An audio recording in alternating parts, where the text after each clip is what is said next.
ദൈവത്തിൻ്റെ പരിശുദ്ധമായ നാമത്തിന് സ്തോത്രം ചെയ്യുകയും സ്തുതിക്കുകയും ചെയ്യുന്നു. കർത്താവിൽ പ്രിയമുള്ള സഹോദരങ്ങളെ, സഹോദരിമാരെ, ദൈവമക്കളെ, കർത്താവിൻ്റെ തിരുസന്നിധിയിൽ ഒരു പ്രാവശ്യം കൂടി ദൈവത്തിൻ്റെ വചനധ്യാനത്തിന് ദൈവം നമുക്ക് അവസരം തരികയാണ്.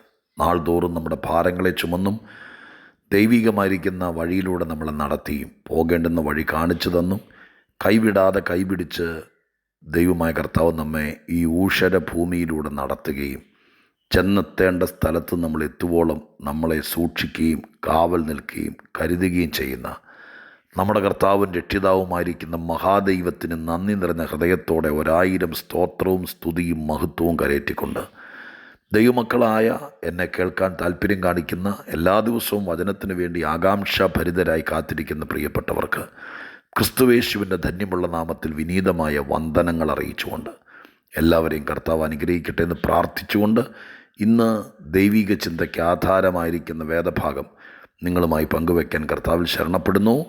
തിരുവെഴുത്തിലേക്ക് നമ്മുടെ ശ്രദ്ധയെ തിരിക്കാം. എബ്രായ ലേഖനം 12-ാം അധ്യായം 11-ാമത്തെ വാക്യം ഞാൻ നിങ്ങളെ വായിച്ചു കേൾപ്പിക്കാം. എബ്രായ ലേഖനം 12-ാം അധ്യായം 11-ാമത്തെ വാക്യം ഇങ്ങനെയാണ്: ഏത് ശിക്ഷയും തൽക്കാലം സന്തോഷകരമല്ല, ദുഃഖകരമത്രേ എന്ന് തോന്നും. പിന്നത്തേതിലോ അതിനാൽ അഭ്യാസം വന്നവർക്ക് നീതി എന്ന സമാധാന ഫലം ലഭിക്കും. ഏത് ശിക്ഷയും തൽക്കാലം സന്തോഷകരമല്ല, പിന്നത്തേതിൽ സമാധാനം ലഭിക്കും. തൽക്കാലവും പിന്നത്തേതിലും.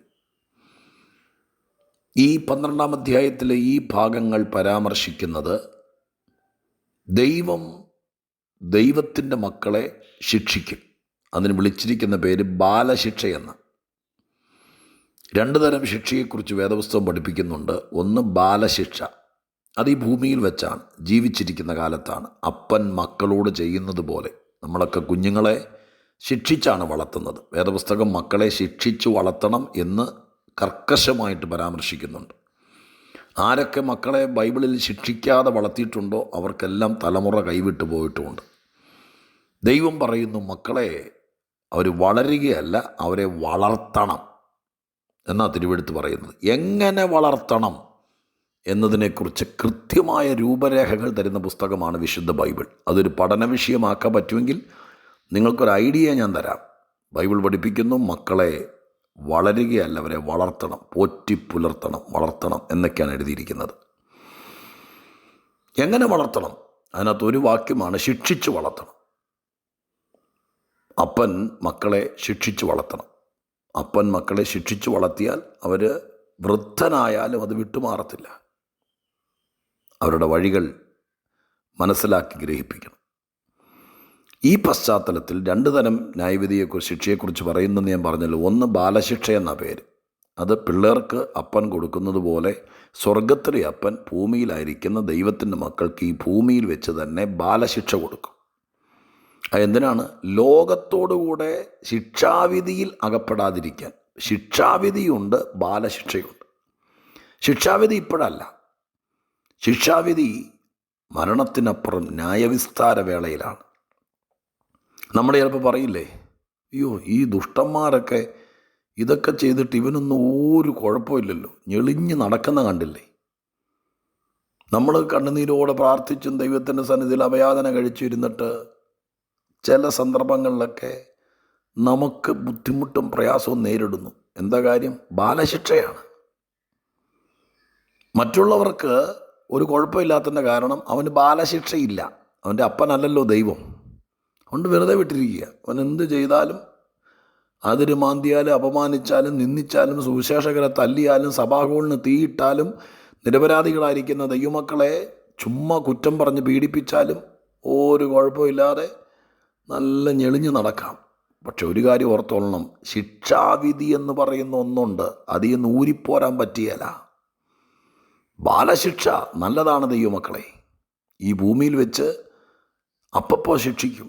ചിലപ്പോൾ ചില കാര്യങ്ങളൊക്കെ നടന്നില്ല, ശിക്ഷയായിരിക്കും. പക്ഷെ അതുകൊണ്ട് എന്ത് ഗുണം എന്നറിയാമോ? തൽക്കാലത്തേക്കാണ്. അതല്ല, തൽക്കാലത്തേക്ക്. പിന്നത്തേതിൽ എന്നൊരു സമയമുണ്ട്. ഞാൻ ഇന്ന് നിങ്ങളെ ഊന്നിപ്പറയാൻ ആഗ്രഹിക്കുന്ന പ്രധാന വിഷയം ചില കാര്യങ്ങളൊക്കെ ദൈവം നമ്മളെ നേരെയാക്കാൻ, ദൈവം നമ്മളെ ബോധം വരുത്താൻ, ദൈവത്തെക്കുറിച്ച് അധികം നമുക്ക് മനസ്സിലാക്കാൻ, നമ്മുടെ ജീവിതത്തിൽ വന്നുപോയ വിശുദ്ധിയില്ലായ്മയിൽ നിന്ന് നമ്മളെ വിശുദ്ധരാക്കി അവൻ്റെ വിശുദ്ധി, അതായത് ദൈവപുത്രൻ്റെ വിശുദ്ധി പ്രാപിക്കാൻ ദൈവം ചിലപ്പോൾ നമ്മളെ ബാലശിക്ഷയിലൂടെ കടത്തിവിടും. ആ ബാലശിക്ഷയെക്കുറിച്ചാണ് ഇവിടെ എഴുതിയിരിക്കുന്നത്. തൽക്കാലം സന്തോഷകരമല്ല, ദുഃഖമാണ്. ഞാൻ എപ്പോഴും പറയുന്നത് പോലെ ഇന്നും നിങ്ങളെ ബുദ്ധിമുട്ടിപ്പിക്കാതെ നിങ്ങളെ ഒന്ന് ചേർത്ത് നിർത്തിക്കൊണ്ട് പറയട്ടെ, എല്ലാ പ്രശ്നങ്ങളൊന്നും സാത്താൻ ഉളവാക്കുന്നതായിരിക്കും. നിങ്ങൾ ദൈവമക്കളല്ലേ, കർത്താവിൻ്റെ നിരീക്ഷണത്തിൽ കിടക്കുന്നവരല്ലേ. ചുമ്മാ പോകുന്ന വഴിക്ക് നമ്മുടെ വീട്ടിലേക്ക് കല്ലെടുത്തെറിഞ്ഞിട്ട് പോകാൻ സാത്താനെ കൊണ്ട് പറ്റുമോ? പിന്നെ പല കാര്യങ്ങളും അപ്പൻ ബാലശിക്ഷ കഴിക്കുന്നതായിരിക്കും. നമ്മളത് ഗ്രഹിക്കാതെ പോകുന്നതാണ് ദൈവത്തിൻ്റെ ദുഃഖം. എൻ്റെ ദൈവം എന്നെ ശിക്ഷിച്ചതാണ്. ആ തിരിച്ചറിവ് നമുക്ക് ലഭിക്കണം. ദാവീദ് ഒരിക്കൽ പറഞ്ഞു, മുമ്പും പിൻപും പിശാചല്ല, അങ്ങടച്ചു, ദൈവം അടച്ചു. എന്തൊക്കെയോ കാര്യങ്ങളിൽ ഞാനിച്ചിലൂടെ നേരെയാകാനുണ്ട്, ഞാനിച്ചിലൂടെ നന്നാവാനുണ്ട്, ദൈവത്തിൻ്റെ പ്രതീക്ഷയ്ക്ക് തക്കവണ്ണം ഞാൻ വരാനുണ്ട്, അതുകൊണ്ട് ദൈവം അടച്ചു. ഈ പരിജ്ഞാനം എനിക്ക് അത്യത്ഭുതമാകുന്നു. എൻ്റെ അർത്ഥം എന്താ? ഈ തിരിച്ചറിവ്, എൻ്റെ ദൈവമാണ് എന്നെ അടച്ചിട്ടത്. എന്തിനാണ്? ചുമ്മാ ദ്രോഹിക്കാനല്ല, ഞാൻ ഇച്ചിരിയോടെ നന്നാവാനുണ്ട്. ആ തിരിച്ചറിവ് എത്ര ഭാഗ്യമെന്നറിയാമോ? ഞാൻ കണ്ടിട്ടുള്ള കാര്യം പറയാം. ഈ ദൈവമക്കളെന്ന് പറയുന്ന ആൾക്കാർക്ക് ഈ തിരിച്ചറിവ് തീരെ കുറവാണ്. കുറ്റം പറയാമെന്ന് വിചാരിച്ചാലും എനിക്കൊന്നുമില്ല. എല്ലാം സാത്താൻ്റെ മണ്ടയിൽ കെട്ടിവയ്ക്കും. അപ്പം തല്ലിയാലും പറയും സാത്താൻ തല്ലിയെന്ന്, സാത്താനാ പോരാടിയെന്ന്.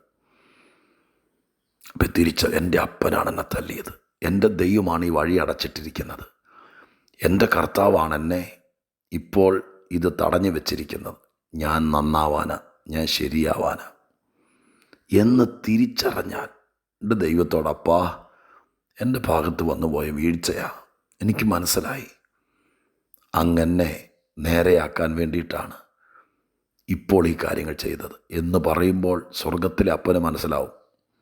അപ്പം നമ്മൾ ചേർത്ത് നിർത്തി, മോനെ നിനക്ക് മനസ്സിലായല്ലോ. അങ്ങനെയല്ലേ നമ്മൾ മക്കളെ തല്ലുന്നത്? ഡാഡി എനിക്ക് മനസ്സിലായി, ഡാഡിക്ക് ഒത്തിരി ദുഃഖമായെന്ന്, ഇനി ഞാൻ ഒരിക്കലും ചെയ്യില്ല ഡാഡി എന്ന് പറയുമ്പോൾ ആ കൊച്ചിനെ ഇറങ്ങിപ്പോടാ എന്നാണ് പറയുന്നത്. അല്ലല്ലോ, ചേർത്ത് നിർത്തും. നിനക്ക് മനസ്സിലായല്ലോ ഡാഡിക്ക് ദുഃഖമായെന്ന്, അത്രയും മതി മോനെ, ഇനി അത് ചെയ്യരുത് എന്ന് പറഞ്ഞ് അവനെ ചേർത്ത് നിർത്തും. അതാണ് നല്ല അപ്പൻ. അത് തന്നെയാണ് സ്വർഗത്തിലെ അപ്പനും ചെയ്യുന്നത്. പക്ഷേ ഇത് തിരിച്ചറിയാത്തോടത്തോളം കാലം ദൈവം നമ്മെ ഓർത്ത് ദുഃഖിക്കുക. ഈ കൊല്ലം ദൈവം എന്തിനടച്ചു? ദൈവം എന്തിന് നമ്മളെ പിടിച്ചു വച്ചിരിക്കുന്നു? ദൈവം പല കാര്യങ്ങൾ നമുക്ക് ബാലശിക്ഷയായി എന്തുകൊണ്ട് തന്നിരിക്കുന്നു? ഇത് തിരിച്ചറിയണമെന്ന്. നമ്മുടെ ഭാഗത്ത് തെറ്റ്, പോരായ്മ എവിടെയാണ് വീണത്, അതെല്ലാം നമ്മൾ തിരിച്ചറിയണം. ഈ കൊല്ലം നമുക്ക് നന്മയാക്കി തീർക്കണം. അപ്പോൾ ഈ ശിക്ഷയെക്കുറിച്ച് എഴുതിയിരിക്കുന്നു, ഏത് ബാലശിക്ഷയെക്കുറിച്ച് എഴുതിയിരിക്കുന്നു, അത് തൽക്കാലത്തേക്ക് ദുഃഖകരമാണ്. അങ്ങനെയല്ലേ വായിച്ചത്? തൽക്കാലത്തേക്ക് സന്തോഷകരമല്ല, എന്നാൽ അതിനൊരു പിന്നത്തേതിലുണ്ട്, ഭയങ്കര സമാധാനത്തിലേക്ക് നമ്മളെ വരുത്തും. ഞാൻ ഇന്ന് ഈ വാക്യം വായിച്ചതിൻ്റെ ഉദ്ദേശം പറയട്ടെ. തൽക്കാലത്തേക്ക് ദുഃഖിക്കുന്ന, സന്തോഷകരമല്ലാത്ത രീതിയിലിരിക്കുന്ന ചിലരുണ്ട്. അതെന്നേക്കും ആയിരിക്കില്ല കേട്ടോ, തൽക്കാലം. ഈ തൽക്കാലം എന്ന് പറയുന്ന പീരീഡ് എപ്പോൾ തീരും? ഞാൻ ആദ്യം പറഞ്ഞതാ, നമ്മൾ ഗ്രഹിക്കണം. നമ്മൾ അപ്പനോട് പറയണം, അപ്പാ തെറ്റാണപ്പാ, അങ്ങക്ക് സഹിക്കാൻ വയ്യാത്തതാണ് എൻ്റെ തെറ്റ്, എന്നെ ഒട്ട് കളയാനും വയ്യ, എൻ്റെ തെറ്റിനെ ഒട്ട് ഉൾക്കൊള്ളാനും വയ്യ. ഇങ്ങനൊരു വിഷമത്തിൽ സ്വർഗത്തിലെ അപ്പനാകുമ്പോൾ നമ്മൾ ആ കാൽക്കൽ പോയി വീണിട്ട് കണ്ണീരോട് പറയണം, എന്നെ കളയാൻ പറ്റാത്തതിൻ്റെ വേദന എനിക്കറിയാം, പക്ഷെ ഞാൻ ചെയ്തു പോയ തെറ്റ് ന്യായീകരിക്കാൻ പറ്റാത്തതിൻ്റെ ദുഃഖവും എനിക്ക് മനസ്സിലാകുന്നു. ഞാനിനി അത് ചെയ്യില്ലെന്ന് പറയുമ്പോൾ തൽക്കാലം സന്തോഷമല്ല ദുഃഖമാണ് എന്നൊക്കെ എഴുതിയിരിക്കുന്ന വാക്കുകൾ സ്വർഗം ഒരു ചുവന്ന മഷി കൊണ്ട് വെട്ടും. എന്നിട്ട് പിന്നത്തേതിൽ എന്ന് പറയുന്ന ആ പീരീഡ്, സമാധാനം എന്നെഴുതിയിരിക്കുന്ന ആ വാക്ക്, സമാധാന ഫലം എന്ന് പറയുന്ന ആ വാക്ക് ലഭിക്കും. അപ്പം ഞാനിങ്ങനെ പറയട്ടെ, തൽക്കാലത്തെ പിന്നത്തേതിൽ എന്നതാക്കാൻ ഒരേറ്റുപറച്ചിൽ മതി, ഒരു തുള്ളി കണ്ണീര് മതി, ഒരു അനുതാപം മതി, ഒരു മാനസാന്തരം മതി. അപ്പാന്ന് വിളിച്ച് ആ തിരുസന്നിധിയിലേക്ക് ചെന്നിട്ടൊന്ന് നെടുമ്പാട് വീണാൽ മതി. അങ്ങനെ വീണാൽ തൽക്കാലത്തേക്ക് ദൈവം തടഞ്ഞു വെച്ചത്, പിടിച്ചു വെച്ചത്, 2023 പല കാര്യങ്ങളും സ്വർഗത്തിലെ ദൈവം തരാതിരുന്നത് പിന്നത്തേതിൽ എന്നത് ഞാൻ 2024 ഇപ്പോഴും എൻ്റെ മനസ്സിൽ നിന്ന് ഈ പുതിയ വർഷം കയറിയിട്ട് 4-5 ദിവസങ്ങളായെങ്കിലും ഇപ്പോഴും നിങ്ങളെ സഹായിക്കുക. 2024 തൽക്കാലം എന്ന ക്ലോസിൽ നമ്മൾ കടക്കരുത്. പിന്നത്തേതിൽ എന്ന വഴി തുറക്കണം. തൽക്കാലത്തേക്ക് നീ പോകണ്ട, തൽക്കാലത്തേക്ക് നീ മിണ്ടണ്ട, തൽക്കാലത്തേക്ക് അത് അവിടെ ഇരിക്കട്ടെ, തൽക്കാലത്തേക്ക് ഇപ്പോൾ കട തുറക്കണ്ട, തൽക്കാലത്തേക്ക് നീ ഇപ്പോൾ ഇവിടെ തന്നെ നിൽക്കുക എന്ന് പറയുന്ന ഈ തൽക്കാലം ഉണ്ടല്ലോ, പിടിച്ചു വെച്ച, തടഞ്ഞു വെച്ച, ഒതുക്കി വെച്ച, കെട്ടിവെച്ച, വഴിയടഞ്ഞ തൽക്കാലം, അത് ഈ ജനുവരി മാസം 5-ാം തീയതി ഞാൻ പറയുന്നു, അത് ദൈവം വെട്ടിക്കളഞ്ഞിട്ട് പിന്നത്തേതിൽ എന്ന് പറയുന്നൊരു വാക്ക് ബൈബിൾ ഒത്തിരി പ്രാവശ്യം ഞാൻ കണ്ടിട്ടുണ്ട്.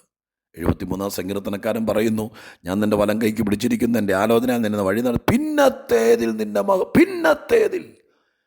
2023 22 പിന്നത്തേതിൽ എന്ന് പറഞ്ഞിരുന്നൊരു വാക്കുണ്ട്. ഇപ്പോഴും നിങ്ങളാ പട്ടികയെ കിടക്കുക.